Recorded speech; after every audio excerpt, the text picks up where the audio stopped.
ज्ञानतिमिरान्धस्य ज्ञानाञ्जनशलाकया चक्षुरुन्मीलितं येन तस्मै श्रीगुरवे नमः। श्रीचैतन्यमनोभीष्टं स्थापितं येन भूतले स्वयं रूप कदा मह्यं ददाति स्वपदान्तिकम्। श्री कृष्ण चैतन्य प्रभु नित्यानंद श्री अद्वैत गदाधर शिवासदि गौर भक्तवृंद। हरे कृष्णा कृष्णा कृष्णा हरे हरे, हरे राम राम राम हरे हरे। हरे कृष्णा। এই জগন্নাথ রথযাত্রা অনুষ্ঠান কেমন লাগছে আপনাদের?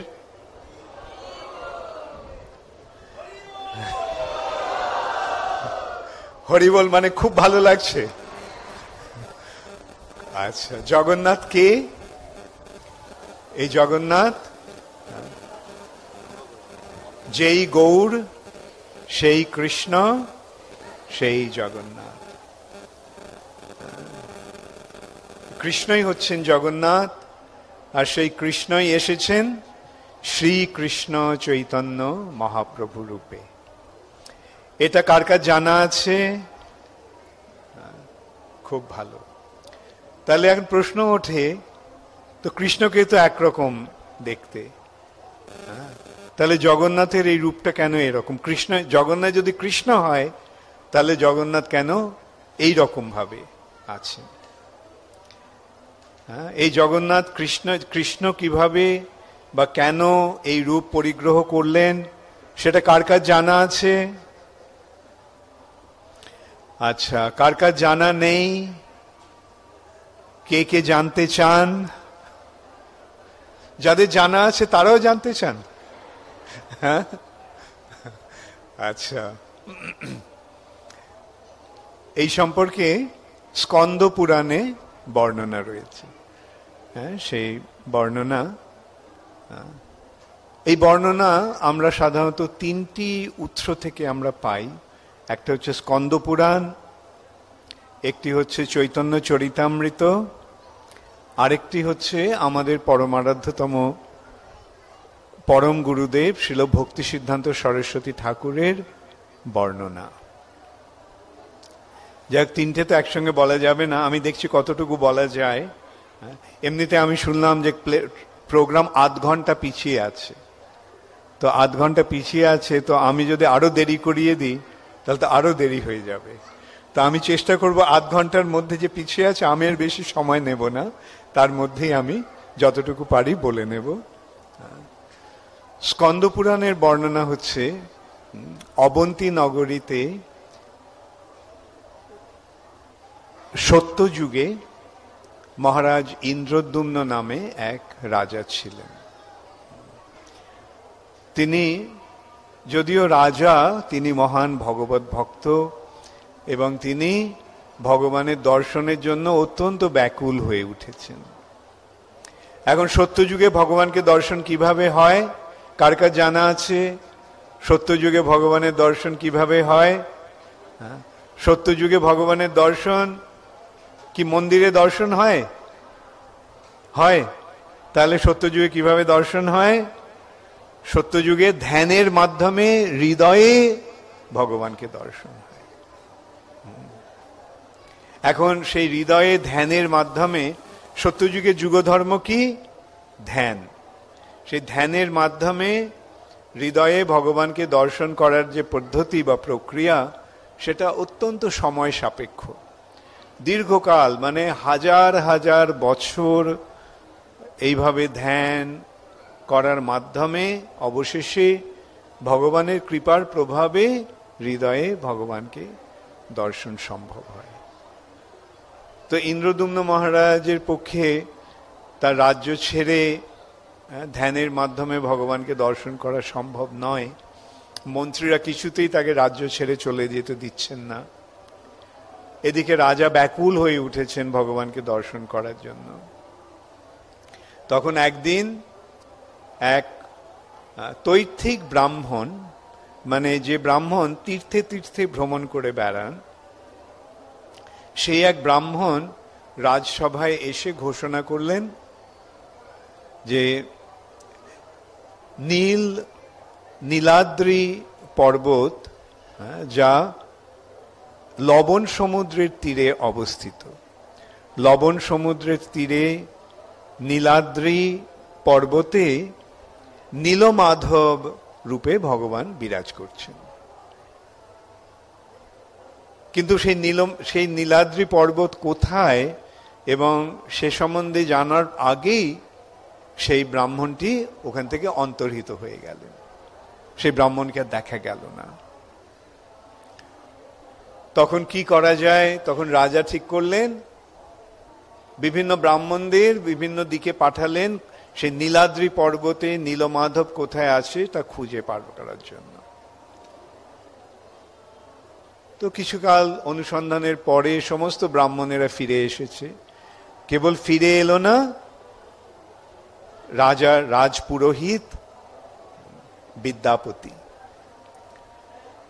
এদিকে বিদ্যাপতি ঘুরতে ঘুরতে নীলমাধবের অন্বেষণ করতে করতে একটা শবর পল্লীতে এসে উপস্থিত হলেন। শবরেরা শবর হচ্ছে এই যেমন অন্তজ, বৈদিক হচ্ছে প্রথা হচ্ছে 4টি বর্ণের ভিত্তিতে, ব্রাহ্মণ, ক্ষত্রিয়, বৈশ্য, শূদ্র, এবং যারা এই 4টি বর্ণেরও নিচে আছে তাদের বলা হয় অন্তজ। এই শবরেরা হচ্ছে অন্তজ, মানে বর্ণাশ্রম ধর্মের বৈদিক সংস্কৃতির বাইরে।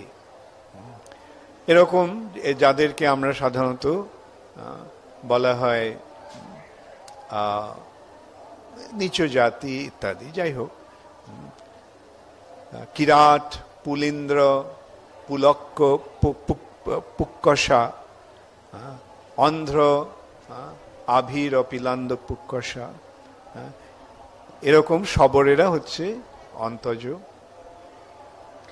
কিন্তু এই শবর পথশ্রান্ত হয়ে, অত্যন্ত ক্লান্ত হয়ে বিদ্যাপতি সেই শবরপল্লীতে এসে পৌঁছেছে। সেখানে যে বাড়িতে গেছে, বাড়ির সামনে দরজা ধাক্কা দিয়েছে, সে বাড়ি থেকে, সেখান থেকে একটা যুবতী মেয়ে এসে তাকে অভ্যর্থনা জানালো, জানিয়ে তাকে বলল যে তার বাবা বিশ্ব বসু হচ্ছে শবরদের রাজা বা শবরদের নেতা। বিশ্ব বসু তখন বাড়িতে ছিল না। তো সেই ললিতা বিদ্যাপতিকে আমন্ত্রণ জানালো, আপনি আমাদের আতিথ্য গ্রহণ করুন। এবং বিশ্ব বসু যখন ফিরে এলো তখনও দেখলো যে তার বাড়িতে এক ব্রাহ্মণ অতিথি রূপে এসেছে। সে মহা আনন্দে সে বিদ্যাপতিকে সম্বর্ধনা জানালো, এবং যখন দেখলো যে সে অত্যন্ত পরিশ্রান্ত, তখন তাকে অনুরোধ করলো, আপনি কিছুদিন আমার এখানে থেকে বিশ্রাম করুন। বিদ্যাপতিও রাজি হলো। ইতিমধ্যে বিদ্যাপতি যখন ছিল, কালক্রমে সে বিশ্ব বসুর অনুরোধে বিদ্যাপতি ললিতাকে বিবাহ করল। এখন প্রশ্ন হতে পারে, ব্রাহ্মণ অন্তজকে বিয়ে করছে, এটা কিরকম? কিন্তু আমাদের শাস্ত্রে এখানে দেখতে পাচ্ছি যে উচ্চ বর্ণের মানুষ, উচ্চ বর্ণের পুরুষ নিম্ন বর্ণের কন্যাকে বিবাহ করতে পারে, কিন্তু নিম্ন বর্ণের পুরুষ উচ্চ বর্ণের কন্যাকে বিবাহ করতে পারে না। তো যেহেতু নিচ বর্ণের, সুতরাং বিদ্যাপতির পক্ষে ললিতার বিবাহ অসঙ্গত হয়নি। সে যখন সেই বাড়িতে থাকছে, বিশ্ব বসুর বাড়িতে, তখন একদিন সে প্রতিদিন দেখতো যে রাত্রিবেলা বিশ্ব বসু কোথায় চলে যায়, এবং সকালে সে যখন ফিরে আসে তার শরীর থেকে অপূর্ব সুন্দর সৌরভ, সুন্দর গন্ধ পাওয়া যায়। তখন সে জিজ্ঞাসা করলো ললিতাকে, তোমার বাবা কোথায় যায় প্রতিদিন রাত্রে? ললিতা বলল, আমার বাবা রাত্রিবেলা নীলমাধবের পূজা করতে যায়। তো শুনে বিদ্যাপতি তো অত্যন্ত আনন্দিত হলো, কিন্তু কিছু বলল না। কেননা এই নীলমাধবের সন্ধানে এসে এইভাবে সে নীলমাধবের সন্ধান পেল। তো সে ললিতাকে বলল, তুমি তোমার বাবাকে বলবে আমাকে একদিন নীলমাধবের দর্শনে নিয়ে যেতে। ললিতা বলল, দেখো আমার বাবা কাউকে জানাতে চায় না যে তিনি নীলমাধবের পূজা করেন। তা বাবা যদি জানতে পারে যে আমি তোমাকে বলেছি, তাহলে বাবা আমার প্রতি অত্যন্ত ক্রোধান্বিত হবেন। বিদ্যাপতি বলল, দেখো আমি তোমার স্বামী, আর তোমার পিতা হচ্ছে আমার শ্বশুর, সুতরাং আমাদের মধ্যে তো কোনো লুকোবার কারণ নেই। তুমি তোমার বাবাকে বলো। তখন ললিতা তার বাবাকে অনুরোধ করলো বিদ্যাপতিকে নিয়ে যাওয়ার জন্য। এখন কেন বিশ্ববসু এইভাবে গোপন রাখছিল নীলমাধবের কথা? তার কারণ হচ্ছে যে বৈদিক প্রথায় কেবল ব্রাহ্মণেরাই ভগবানের পূজা করতে পারে, ব্রাহ্মণ ছাড়া অন্যদের পূজা করা রীতি নেই। আর অন্তজ ভগবানের পূজা করছে, সেটা তো সমীচীন নয়। এটা জানাজানি হয়ে গেলে বিশ্ববসু মহা বিপদে পড়তে পারে। এখানে আমরা আরেকটা জিনিস দেখতে পাচ্ছি, যে বৈদিক প্রথায় এই সমস্ত নিয়মগুলি রয়েছে যে ব্রাহ্মণ ছাড়া কেউ পূজা অর্চনা করতে পারে না। কিন্তু আমরা আবার দেখতে পাচ্ছি এই শাস্ত্রের মাধ্যমে যে যদিও ব্রাহ্মণ ছাড়া অন্য কেউ পূজা অর্চনা করতে পারে না, কিন্তু ভগবানের পূজা যে কেউ করতে পারে। অন্তজ পর্যন্ত যে সমাজে সবচাইতে অত্যন্ত নিম্ন স্তরে রয়েছে, যারা পশু শিকার করে জীবিকা নির্বাহ করে, তারা পর্যন্ত ভগবানের পূজা করতে পারে। সেই সম্বন্ধে আমাদের কি শাস্ত্রে কি বলা হচ্ছে? চণ্ডালোপি দ্বিজশ্রেষ্ঠ হরিভক্তি পরায়ণা। চণ্ডালও যদি ভগবানের ভক্ত হয়, তাহলে সে ব্রাহ্মণ থেকেও ঊর্ধ্বে, ব্রাহ্মণের থেকেও ঊর্ধ্বে রয়েছে এই ভগবত ভক্তের স্থান। তিনি যদি চণ্ডালও হন, তবুও তার স্থান ব্রাহ্মণেরও ঊর্ধ্বে। তো এইভাবে আমরা শাস্ত্রের মাধ্যমে, বর্ণনার মাধ্যমে এই সমস্ত তত্ত্বগুলো আমরা পেয়ে যাচ্ছি। বিশ্ববসু সবর, কিন্তু সে ভগবানের পূজা করছে। বৈদিক সংস্কৃতির পরিপ্রেক্ষিতে দেখতে গেলে বিশ্ববসু দণ্ডনীয়, কিন্তু ভগবানের কৃপার কাছে সে হচ্ছে ভগবানের মহান কৃপা পাত্র। তো বিশ্ববসু রাজি হলো বিদ্যাপতিকে নিয়ে যেতে একটা শর্তে, তাকে চোখ বেঁধে নিয়ে যাওয়া হবে, যাতে সে জানতে না পারে বিদ্যাপতি নীলমাধব কোথায় আছে। তো এইভাবে রাজি হয়ে গেল বিদ্যাপতি। কিন্তু সে ললিতাকে বলল যে আমাকে একটু সর্ষে দিও। কেন? এই পুজোয় লাগবে। তো সেই শস্যটা আঁচলে বেঁধে, শস্যের দানাগুলো আঁচলে বেঁধে চোখ বাঁধা অবস্থায় বিদ্যাপতি যাচ্ছে, বিশ্ববসু ওকে হাত ধরে নিয়ে যাচ্ছে। আর বিদ্যাপতি কি করলো? সেই শস্যগুলো নিয়ে যাওয়ার পথে সেগুলি ছড়াতে ছড়াতে গেল। কেন করলো সেটা আমরা পরে দেখতে পাবো।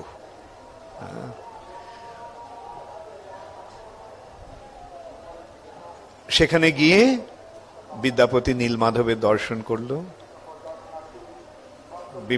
অত্যন্ত বিমোহিত হয়ে গেছে ভগবানকে দর্শন করে। আর এদিকে বিশ্ববসু গেছে বন থেকে ফল ফুল সংগ্রহ করে আনতে ভগবানের পূজার জন্য। বিদ্যাপতি দাঁড়িয়ে ওখানে বসে আছে। হঠাৎ দেখলো যে ওখানে একটা পুকুর, সেই পুকুরের মধ্যে একটা কাক গাছ থেকে মরে গিয়ে কাকটা পুকুরের জলে পড়ল। আর জলে পড়া মাত্রই, জলে স্পর্শ হওয়া মাত্রই সেই কাকটি চতুর্ভুজ বৈকুণ্ঠ মূর্তি লাভ করে বৈকুণ্ঠে চলে গেল। বিদ্যাপতি তো আশ্চর্য হয়ে গেছে যে এই স্থানটি এত পবিত্র, যে এই স্থানের জলটি এত পবিত্র যে সেই স্থানে জলের সংস্পর্শে আসার ফলে একটা কাক পর্যন্ত তার চিন্ময় চতুর্ভুজ রূপ প্রাপ্ত হয়ে ভগবত ধামে ফিরে গেল। তখন বিদ্যাপতি ভাবল, এই মহান সুযোগ আমি কেন ত্যাগ করব? আমিও আমার জীবন বিসর্জন দিয়ে আমি বৈকুণ্ঠ মুক্তি লাভ করি। কিন্তু তখন বিদ্যাপতি একটা আকাশবাণী শুনতে পেল। বিদ্যাপতি মহারাজ ইন্দ্রদ্যুম্ন নীলমাধবের সংবাদের প্রতীক্ষায় বসে আছে। এখন তো তোমার এইভাবে বৈকুণ্ঠে ফিরে যাওয়া উচিত নয়। তখন বিদ্যাপতি সংবরণ করলো, নিরস্ত হলো আত্মহত্যা করার থেকে। এদিকে বিশ্ববসু ফিরে এসে ভগবানের সেবার আয়োজন করছে। তখন বিশ্ববসু শুনতে পেল, বিশ্ববসু, আমি দীর্ঘকাল তোমার সেবা নিয়েছি, এখন আমি মহারাজ ইন্দ্রদ্যুম্নের সেবা গ্রহণ করব। ভগবানের প্রতি, নীলমাধবের প্রতি বিশ্ববসুর এতই হার্দিক আকর্ষণ, শোনা মাত্রই তার মনে হলো যেন তার সামনে সারা জগৎটা অন্ধকার হয়ে গেল। নীলমাধব তার সেবা ছেড়ে চলে যাচ্ছে। নীলমাধব এখন ইন্দ্রদ্যুম্ন রাজার সেবা গ্রহণ করবে। সে মনে করল যে এটা নিশ্চয়ই এই ব্রাহ্মণ বিদ্যাপতির চক্রান্ত। বিদ্যাপতির প্ররোচনায় নীলমাধব এখন ইন্দ্রদ্যুম্নের সেবা গ্রহণের প্রয়াসী হয়েছে। তখন সে অত্যন্ত ক্রুদ্ধ হয়ে সেই অভিযোগ আনলো বিদ্যাপতির কাছে। তুমি আমার নীলমাধবকে নিয়ে যাচ্ছ, এটা আমি কখনো হতে দেব না। আমি তোমাকে প্রাণে মেরে ফেলতাম যদি তুমি আমার জামাতা না হতে। তা আমি তোমাকে মারবো না, তবে আমি এখানে তোমাকে বেঁধে রেখে ফেলে যাচ্ছি, বন্য পশুরা এসে তোমাকে তোমার সদ্ব্যবহার করুক। এই বলে তাকে ওখানে বেঁধে রেখে সে বাড়ি ফিরে গেছে। একা ফিরে আসতে দেখে ললিতা তাকে জিজ্ঞাসা করলো, বাবা, তোমার জামাই কোথায়? বিশ্ববসু তখন সমস্ত ঘটনা তাকে বলল। যাই হোক, ললিতা তো তার পত্নী, তো ললিতা তখন আর্তনাদ করতে করতে বিদ্যাপতিকে খুঁজতে চলে গেল এবং অবশেষে সে জঙ্গলের মধ্যে বিদ্যাপতিকে খুঁজে পেল এবং তাকে সেই বন্ধন মোচন করে দিল এবং তখন বিদ্যাপতি ফিরে চলে গেল অবন্তী নগরীতে মহারাজ ইন্দ্রদ্যুম্নকে খবর দেওয়ার জন্য। মহারাজ ইন্দ্রদ্যুম্ন সেই খবর পেয়ে সৈন্য সামন্ত নিয়ে এসেছেন নীলাদ্রি পর্বতে নীলমাধবকে দর্শন করার জন্য। ইতিমধ্যে সেই শস্যের দানাগুলি শস্য গাছে পরিণত হয়ে গেছে। সেই গাছগুলো দেখে দেখে বিদ্যাপতি তার নীলমাধবের মন্দিরে পৌঁছল, কিন্তু সেখানে গিয়ে দেখলো যে নীলমাধব নেই। ইন্দ্রদ্যুম্ন ভাবলো এ নিশ্চয়ই বিশ্ববসুর কাজ, সে নিশ্চয়ই নীলমাধবকে কোথাও লুকিয়ে রেখেছে। তো জিজ্ঞাসা করলো, কোনো উত্তর পেল না। তখন সে সারা গ্রামটাকে অবরোধ করলো, যাতে তারা এইভাবে নির্যাতিত হয়ে, অর্থাৎ কোন রকম আহার এবং বস্ত্রের সংসার না করতে পেরে তারা অবশেষে স্বীকার করবে নীলমাধবকে তারা কোথায় লুকিয়ে রেখেছে। কিন্তু বিশ্ববটুও জানে না কোথায় নীলমাধব গেছে। তাই একদিন রাত্রে মহারাজ ইন্দ্রদ্যুম্ন স্বপ্নে দর্শন পেলেন যে নীলমাধব বলছেন, ইন্দ্রদ্যুম্ন, তুমি আমার নীলমাধব রূপে তুমি আমাকে আর দর্শন করতে পারবে না। এই রূপ অন্তর্হিত হয়ে গেছে, এই রূপ বৈকুণ্ঠে ফিরে গেছে। তবে আমি একটা কাঠ রূপে ভেসে এসেছি। দারু ব্রহ্ম, দারু মানে কাঠ, আর ব্রহ্ম এটা সাধারণ কাঠ নয়, এটা চিন্ময় কাঠ। এই চিন্ময় কাঠ রূপে আমি ভেসে এসেছি সমুদ্রে। তো সে স্বপ্ন দেখা মাত্রই মহারাজ ইন্দ্রদ্যুম্ন ছুটে গেল সমুদ্রে পারে, গিয়ে দেখে সত্যি সত্যি একটা বিশাল কাঠ এরকম ভেসে এসেছে সমুদ্রের জলে।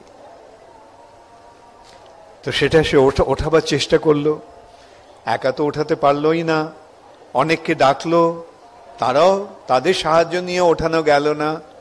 রাজা তার সমস্ত সৈন্য সামন্ত নিয়ে ওঠাবার চেষ্টা করলো, হাতি ঘোড়া সৈন্য সামন্ত, তাও সম্ভব হলো না। আবার মহারাজ ইন্দ্রদ্যুম্ন বিফল মনোরথ হলেন। এই কাঠের থেকে ভগবানের বিগ্রহ করার নির্দেশ এসছে, কিন্তু কাঠটাকে তো তোলাই যাচ্ছে না জল থেকে। তখন আবার ইন্দ্রদ্যুম্ন স্বপ্নে দর্শন পেলেন, নির্দেশ পেলেন যে এই কাঠটি যদি, এই কাঠের একটা প্রান্ত বিশ্ববসু ধরে, আরেকটা প্রান্ত বিদ্যাপতি ধরে, তাহলে এই কাঠটা তারা তুলতে পারবে। মহারাজ ইন্দ্রদ্যুম্ন বিশ্ববসু আর বিদ্যাপতিকে অনুরোধ করলেন, এবং যেই কাঠটি হাজার হাজার সৈন্য সামন্ত হাতি ঘোড়া নিয়েও তুলতে পারল না, বিদ্যাপতি আর বিশ্ববসু অনায়াসে সেই কাঠটি তুলে নিয়ে এলো। তখন মহারাজ ইন্দ্রদ্যুম্ন সমস্ত কাঠের কাজের শিল্পীদের ডাকলো এই কাঠ থেকে ভগবানের শ্রী বিগ্রহ প্রকাশ করার জন্য।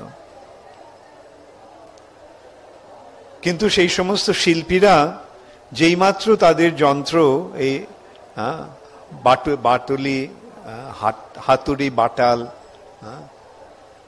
ওই কাঠে স্পর্শ করা মাত্রই সেই যন্ত্রগুলো ভেঙে যেতে লাগলো। কেউ সে কাঠের উপরে একটা আঁচড়ও পর্যন্ত ফেলতে পারল না। বিফল মনোরথ হয়ে ইন্দ্রদ্যুম্ন মহারাজ অত্যন্ত বিমর্ষ হয়ে আছেন, কি করা যায় এখন, কেউই তো এই কাঠ থেকে কাটতে পারছে না। তখন একজন অত্যন্ত বৃদ্ধ সেখানে এলো, এসে বলল যে আমার নাম বিষ্ণু শর্মা, আমি এই কাঠটি থেকে এই ভগবানের বিগ্রহ প্রকাশ করব। রাজা আশ্চর্য হয়ে গেছে, এই সমস্ত কারিগরেরা করতে পারলো না, আর এই বৃদ্ধ বলছে যে এই কাঠের থেকে বিগ্রহ প্রকাশ করবে। সরি, ওর নাম বিষ্ণু শর্মা না, ওর নাম হচ্ছে অনন্ত মহারানা। অনন্ত মহারানা। তো রাজা বললেন যে আপনি এত বৃদ্ধ, আপনি পারবেন? বললো হ্যাঁ আমি করব, তবে একটা শর্ত আছে। কি শর্ত? না, আমি যতক্ষণ কাজ করব ততক্ষণ কেউ সেই ঘরে প্রবেশ করবে না। আমি ঘরের দরজা বন্ধ করে আমি কাজ করব, এবং কেউ যদি ঘরে প্রবেশ করে তাহলে আমি তৎক্ষণাৎ সেখান থেকে চলে যাব। রাজা বলল ঠিক আছে, অন্তত ভগবানের বিগ্রহ তো প্রকাশ হোক। এবং সেই ঘরে গিয়ে অনন্ত মহারানা দরজা বন্ধ করে কাজ শুরু করলো। বাইরে থেকে রাজা শুনছে যে হ্যাঁ, কাঠের উপর যে কাজ হচ্ছে তার আওয়াজ আসছে, শব্দ পেয়ে রাজা একটু নিরস্ত হলেন। কিন্তু 7 দিন পরে হঠাৎ আবার শব্দ বন্ধ হয়ে গেল। এক নাগারে 7 দিন ধরে কাজ চলছে, হঠাৎ শব্দ বন্ধ হয়ে গেছে। রাজা অত্যন্ত উৎকণ্ঠিত হয়ে ভাবতে লাগলো, কি হলো, এই বৃদ্ধ, ওর কোনো অসুবিধা হলো কিনা, ও কি অসুস্থ হয়ে পড়লো কিনা। সেইভাবে অত্যন্ত একদিকে মনে করছে যে আমার তো প্রতিশ্রুতি দিয়েছি এই ঘরে কেউ প্রবেশ করবে না, আর এদিকে এই পরিস্থিতিতে না গেলেও তো নয়। তখন রাজা সেই ঘরের দরজা খুলে সেখানে প্রবেশ করলেন। প্রবেশ করে দেখলেন যে সেখানে 3টি অসমাপ্ত মূর্তি রয়েছে, আর সেই অনন্ত মহারানা ঘরে নেই। রাজা তখন ঠিক করলো যে তার যেহেতু আমার জন্য ভগবানের বিগ্রহ প্রকাশিত হলেন না, তাই আমি অনশন করে আমি আমার প্রাণ ত্যাগ করব। তাকে বলা হয় প্রায় উপবেশন, প্রায় উপবেশন।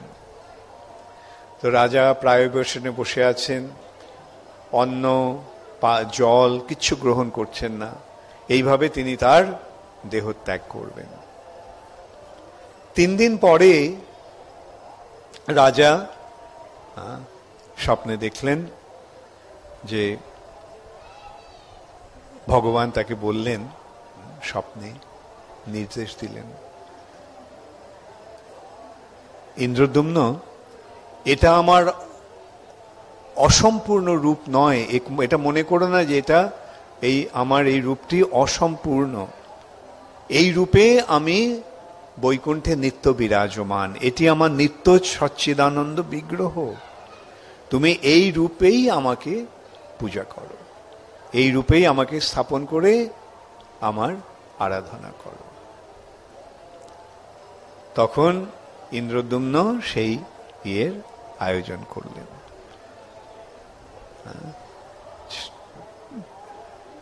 ভগবানের সেই যে আপাত দৃষ্টিতে যে অসম্পূর্ণ রূপ, সেটিকে শৃঙ্গার করে স্থাপন করলেন। ব্রহ্মা সেই বিগ্রহে স্থাপনা করলেন, ব্রহ্মা এসে। যাই হোক, স্কন্দ পুরাণের বিস্তৃত বিবরণ রয়েছে। তো সংক্ষেপে এই রূপটির কারণটা আমি বলে দিচ্ছি। এই রূপটি কেন, যেহেতু আমি প্রশ্ন তুলেছিলাম প্রথমেই যে কৃষ্ণ তো এই রূপ নয়, কৃষ্ণকে দেখতে তো এরকম নয়, তাহলে এই জগন্নাথকে আপনি কেন বলছেন কৃষ্ণ? সেই সম্বন্ধে একটা আছে যে সূর্যগ্রহণের সময় কুরুক্ষেত্রে সমন্ত পঞ্চকে স্নান করা, সমন্ত পঞ্চক সরোবরে স্নান করার একটা প্রথা চিরাচরিত চিরকাল ধরে চলে আসছে। আজ থেকে 5000 বছর আগেও সূর্যগ্রহণ উপলক্ষে সকলে সমন্ত পঞ্চকে গেছে কুরুক্ষেত্রে স্নান করতে। কৃষ্ণও গেছেন, সঙ্গে রয়েছেন বলরাম এবং সুভদ্রা। আবার ব্রজবাসীরাও এসেছেন বৃন্দাবন থেকে সেই সূর্যগ্রহণ উপলক্ষে সমন্ত পঞ্চকে স্নান করার জন্য।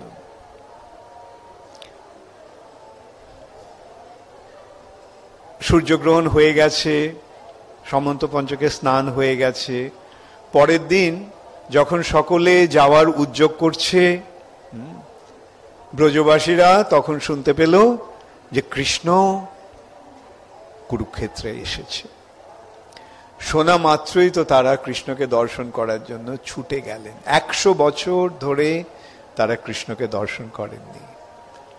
কৃষ্ণকে অক্রূরে যখন নিয়ে যায়, কৃষ্ণ তাদের প্রতিশ্রুতি দিয়েছিলেন যে আমি শীঘ্রই ফিরে আসব, কিন্তু 100 বছর অতিক্রান্ত হয়ে গেছে, কৃষ্ণ ফিরে আসেনি।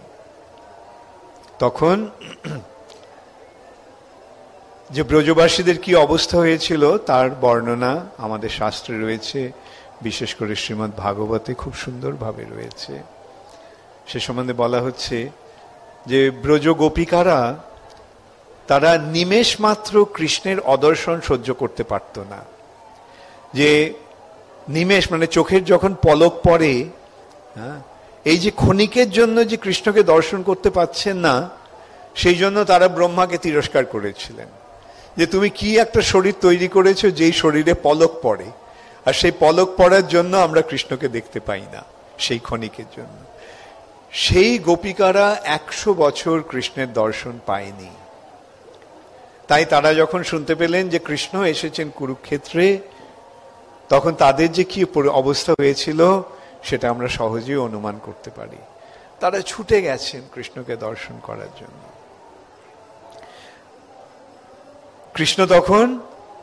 কৃষ্ণ যাওয়ার জন্য প্রস্তুত হয়েছে, রথে উঠে গেছে, রথ এখন ছাড়বে। সেই সময় ব্রজবাসীরা সেখানে এসে উপস্থিত হলেন। একদিকে কৃষ্ণকে দর্শন করে তাদের খুব আনন্দ হলো, কিন্তু রাধারানীর মনটা সন্তুষ্ট হলো না। রাধারানীর মনোভাব, এই কি কৃষ্ণ? এ তো আমাদের কৃষ্ণ নয়। আমার যে কৃষ্ণ সে তো গোপবালক, রাখাল, আর এ তো রাজকুমার। আমার কৃষ্ণের মাথায় ময়ূরের পাখা, আর এর মাথায় রাজমুকুট। আমার কৃষ্ণের হাতে বাঁশি, আর এই কৃষ্ণের হাতে ধনুক বাণ তলোয়ার। আমার কৃষ্ণের গলায় বনফুলের মালা, এর গলায়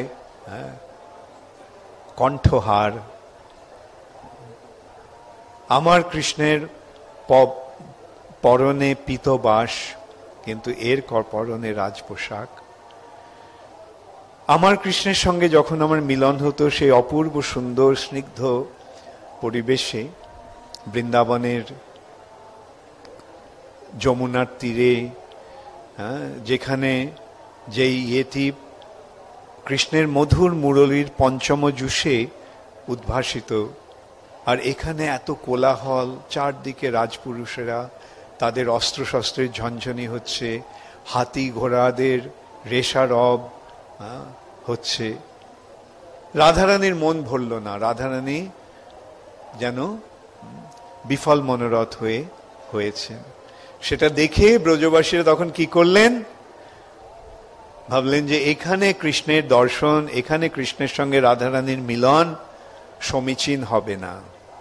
তাই তারা কৃষ্ণের রথ, ঘোড়া শহর কৃষ্ণের রথ ধরে টানতে টানতে সেই রথ নিয়ে চললেন বৃন্দাবনের দিকে। আর সঙ্গে বলরাম রয়েছে। বলরামও তো তাদেরই একজন সঙ্গী। আর দুই ভাইকে যদি নিয়ে যাওয়া হয় তাহলে তো বোনকেও তো একলা ফেলে রেখে যাওয়া যায় না। তাই তার রথ থেকেও তারা টানতে টানতে এইভাবে কৃষ্ণের রথ, বলরামের রথ, সুভদ্রার রথ তারা টানতে টানতে নিয়ে চললেন বৃন্দাবনে।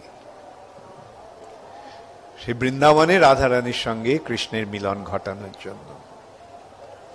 আর এদিকে কৃষ্ণ এত দীর্ঘকাল পরে এই ব্রজবাসীদের, তার অন্তরঙ্গ সঙ্গীদের দর্শন করে তারও এত আনন্দ হলো যে তার মুখ এক অপূর্ব সুন্দর হাসিতে উদ্ভাসিত হলো। তার চোখ দুটি পূর্ণ বিকশিত পদ্মের মতো প্রস্ফুটিত হলো, এবং তার হাত দুটি প্রসারিত হলো তার সেই ভক্তদের আলিঙ্গন করার উদ্দেশ্যে। এইটি হচ্ছে জগন্নাথের রূপ। কৃষ্ণ, এই জগন্নাথ, এই রূপে তিনি তার ভক্তদের সান্নিধ্য পেয়ে, ভক্তদের সান্নিধ্য লাভ করে তিনি আনন্দে আকুল হয়ে উঠেছেন, এবং সেই ভক্তদের আলিঙ্গন করার জন্য তিনি ব্যাকুল হয়ে উঠেছেন। সেইটি হচ্ছে এই জগন্নাথের রূপ। অতএব এই জগন্নাথ যে কৃষ্ণ, জগন্নাথের রথযাত্রার যে কি আয়োজন, সেটাও এইভাবে আমরা জানতে পারলাম। এই রথযাত্রা কৃষ্ণকে কুরুক্ষেত্রে দর্শন করার পর ব্রজবাসীরা কৃষ্ণকে নিয়ে যাচ্ছেন বৃন্দাবনে, সেখানে রাধারানীর সঙ্গে মিলন ঘটাবার জন্য। তাই ভক্তদের একমাত্র উদ্দেশ্য হচ্ছে কৃষ্ণকে রাধারানীর কাছে নিয়ে যাওয়া। কেননা কৃষ্ণের বিরহে রাধারানীর যে পরিস্থিতি, রাধারানীর যে অবস্থা, সেটা তারা সহ্য করতে পারে না। তাই তারা সব সময় রাধারানীর সঙ্গে কৃষ্ণের মিলন ঘটাবার আয়োজন করে। হরে কৃষ্ণ।